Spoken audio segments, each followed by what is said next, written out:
Qala akhadha Rasulullah sallallahu alaihi wasallam biyadi dzata yaumin ila manzilihi. Nabi sallallahu alaihi wasallam pernah memegang tanganku, menggandengku pada suatu hari menuju rumahnya. Fa akhraja ilaihi filaqan min khubsin. Kemudian mengeluarkan potongan-potongan roti. Ini menu pokoknya. Ya, nasinya ini. Faqala ma min udumin. Nabi tanya ke istrinya, lauknya apa ini? Ya. Faqalu, kemudian istrinya mengatakan la illa syai'un min khallin. Tidak ada lauk kecuali cuka. Qala fa innal khalla ni'mal udumi. Ya.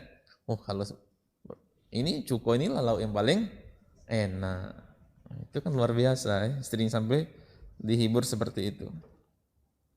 Faqala Jabir fama ziltu uhibbu al-khalla mundu sami'tuha minan nabi sallallahu alaihi wasallam.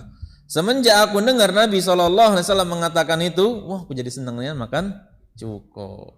Alhamdulillah gitu, senang cuko juga. Ya. Ini artinya besar ya. Pengaruh ucapan Rasulullah sallallahu alaihi wasallam di hati para sahabat itu besar. Sehingga kita contoh ucapan Rasulullah SAW bagi kita kaum muslimin besar, ya, bukan sekedar hadis Nabi, ada hadisnya, besar bagi kita.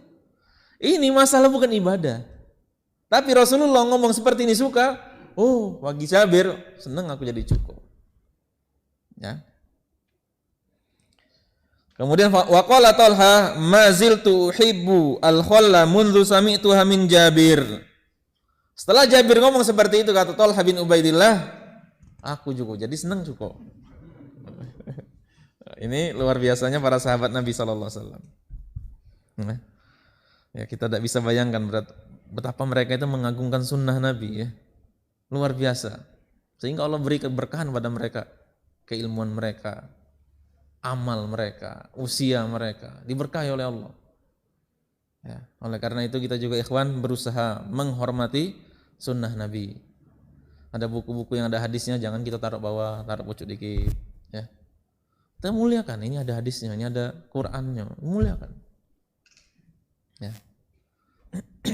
Kemudian kata Al-Imam Ibnul Qayyim rahimahullah, beliau mengatakan ketika menanggapi hadis Nabi sallallahu alaihi wasallam, cuka lauk yang terbaik, hadza tsana'un alaihi, ini adalah pujian terhadap cuka dari sisi bihasabi muqtadul hal al-hadir, dari sisi inilah makanan yang ada, ya. Lauk yang paling enak adalah yang bisa dinikmati, ya. Kalau cuma cerita ya udah enak. Durian di sini paling mantep pokoknya. Cerita gitu dengan kawan kita baru dari luar kota, dari Jawa balik kampung ke Palembang. Durian di sini mantep. Ada udah musim tuh.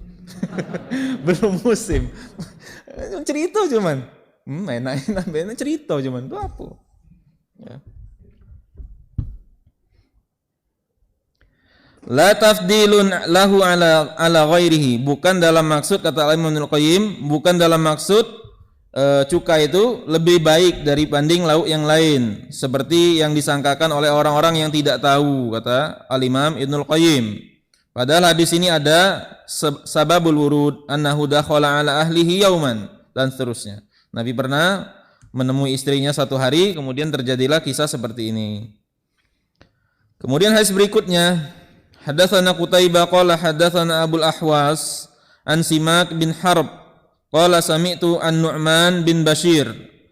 Ya, Nu'man bin Bashir ini dua-duanya sahabat, bapak dan anak sahabat. Nu'man sahabat, Al-Bashir juga sahabat, sehingga kalau membaca nama sahabat Nu'man bin Bashir kita doakan radhiyallahu anhuma, semoga Allah meridhai keduanya. Yaqul alastum fi ta'amin wa syarabin ma syi'tum. Ya. Zaman sekarang ini kalian itu bebas mau minum apapun dan makan apapun, kata Nu'man bin Bashir. Laqad ra'aitu nabiyyakum wa ma yajidu minad daqali ma yamla'u batnah.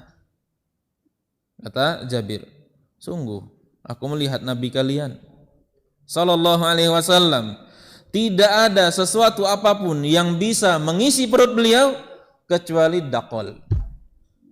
Dakol itu kurma yang jelek, ya, kurma-kurma sisa. Itu dakol. Kalau orang Arab sekarang dakol itu untuk makan unta. Itu dakol. Ya. Ini lauk Nabi SAW. Manusia terbaik dalam sejarah manusia dari zaman Nabi Adam sampai manusia paling akhir zaman makannya macam ini. Ya. Artinya Allah Subhanahu wa taala ini manusia mulia, tidak dimuliakan dia dengan dunia. Walaupun bukan berarti ini kita malas-malasan cari dunia, bukan. Tapi kalau dunia yang kita cari semata-mata sampai lupa akhirat, rugi gitu. Ya. Sampai kita lupakan, kita tinggalkan, lupa akhirat. Ya, kerja sampai lupa sholat. Kerja sampai lupa mana halal mana haram. Sebagian orang dia nyangka dia punya duit, dia menyangka dia memiliki uang, dia memiliki harta, padahal harta itu yang memiliki dia, padahal harta itu yang memperbudak dia. Aku punya duit, aku punya ini, tapi gara-gara duit dia tidak sholat, dia tinggalkan sholat, dia tunda-tunda sholat, dia tidak ikut pengajian, ya. Ada hal-hal yang berkaitan dengan riba, dia terabas, dia sangka dia memiliki duit, dia kuasai duit, dia jadi budak duit. Ya, sebagian orang seperti itu nyangka. Nabi SAW seperti ini. Ya. Sehingga Nabi dan para sahabat mengajarkan kita agar harta dunia itu di tangan. Kalau dapat dia di tangan, tidak masuk ke hati. Kalau dia lepas dari tangan, bukan lepas dari hati. Dan ini berat, ikhwan. Perlu latihan, perlu ikhlas, perlu pemahaman tauhid yang benar, perlu pemahaman tentang takdir yang benar, perlu pemahaman tentang sifat Allah Al-Hakim, bijaksana, Al-Alim, maha mengetahui. Ya, perlu. Sehingga orang sampai derajat seperti itu.